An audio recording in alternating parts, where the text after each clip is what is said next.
સુરતમાં વારંવાર પાવર કટની સમસ્યાથી કંટાળી યોગી ચોક વિસ્તારના રહીશો જીબીની ઓફિસે ગાદલા લઈ પહોંચી ગયા હતા અને અનોખો વિરોધ કર્યો હતો।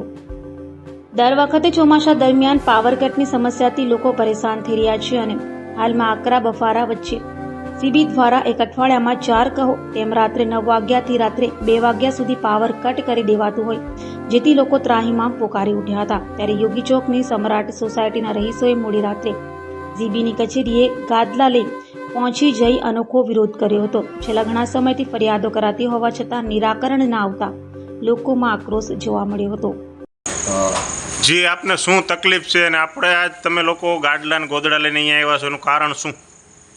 એમાં એવું છે, અમારી સોસાયટીમાં અઠવાડિયામાં આ લોકો 3 દિવસ જ પાવર આપે છે। રોજ રાતના 9 થી 10 વાગે પાવર કાઢી લે છે અને પછી મેસેજ મોકલી દે છે કે રાતે 2 વાગે આવશે, 1 વાગે આવશે।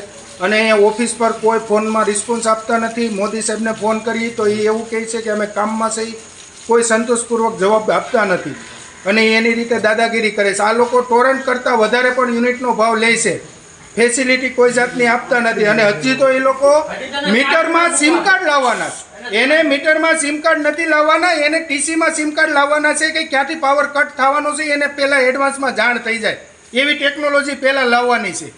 આ લોકોને એકદમ ગુલ્લુ બનાવવાના અને ગુમરાહ કરવાની વાતો કરે છે। મોદીને ફોન કરો તેમ કે આ સાહેબને ફોન કરો, આ સાહેબને ફોન કરો, તા એકબીજા ખોર એમાં કરે અને પબ્લિકનો કોઈ સામાન્ય માણસનો કોઈ પણ જાતનો આ લોકો સોલ્યુશન લાવતા નથી। અને આ ડેઇલીનું રૂટીન કોઈ પણ આ કારગિલ ચોક ફીડરમાં કોઈ પણ માણસ કોઈ પણ સોસાયટીને પૂછી લ્યો, હરરોજ પાવર જાય, દિવસમાં એક દિવસ પાવર ન ગયો એવો એક દિવસ બન્યો જ નથી।